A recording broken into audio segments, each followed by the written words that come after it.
Akira, it's different.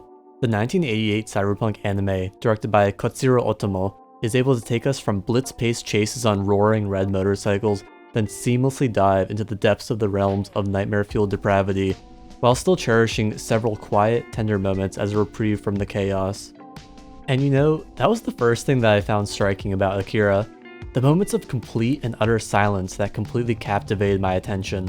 We are not usually accustomed to silence in film today, as we usually are being bombarded with expositional dialogue, or booming explosions and gunshots, or any other audio stimuli that is desperate for our ears' attention. In fact, these moments of silence offer a much appreciated respite from the anxiety-laden political chaos and violence that the film depicts.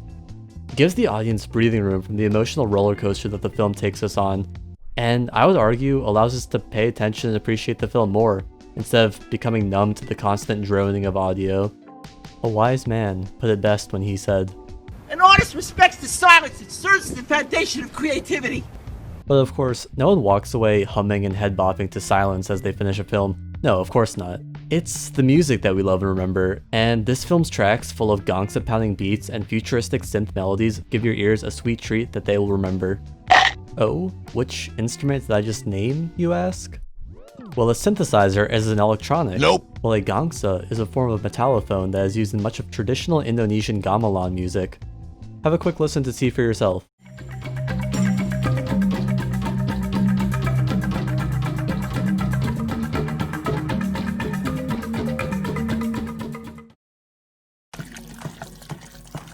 That's what good anime sounds like.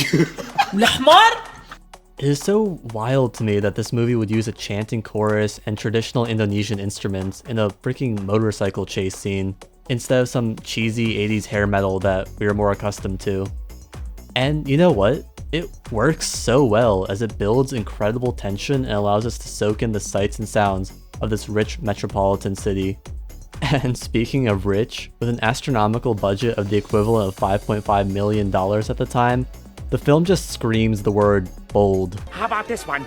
I call it bold and brash. And you know, the landscapes and colors really reflect that bold vision. The bright, solid colors really make everything stand out and become iconic. I mean, just look at these bikes. They are futuristic without looking absurd, and they even have cool personalized stickers to add a little human element to them. Let's just compare Kanada's iconic bike with the Dual Runners, or D wheels, from Yu-Gi-Oh! They're both red, sure, but what is this ridiculous loop that is arching out? It's like a giant red arrow saying, "Look at how much of a dum-dum I am." Sucker! And speaking of iconic imagery, who could forget that giant, squishy abomination of a baby? You can really see the mishmash of electronical chords and throbbing veins that create this grotesque monstrosity. It's certainly a sight that will give you sore eyes, but you know, sometimes it's appealing to see something so appalling. And that's just the beauty of Akira.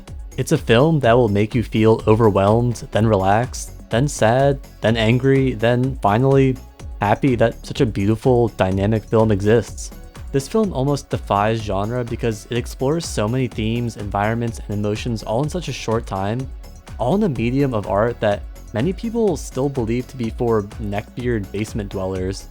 This film laid the groundwork for many other animes and cyberpunk and dystopian films, yet still has its own distinct identity with iconic imagery and a diverse soundtrack. So basically, all I'm saying is, if you are a movie person like me, and have felt a little numb to films that rely on the same tropes and emotional cliches, give Akira a chance. It may be the breath of fresh, COVID-19 free air that you are looking for. Anyway guys, thank you so much for watching another episode of Thought Time. If you liked what you saw, feel free to support the show by leaving your thoughts in the comments, or subscribing to see more. I also have other, more in-depth videos if you are a newcomer, so feel free to check those out, and as always, take care.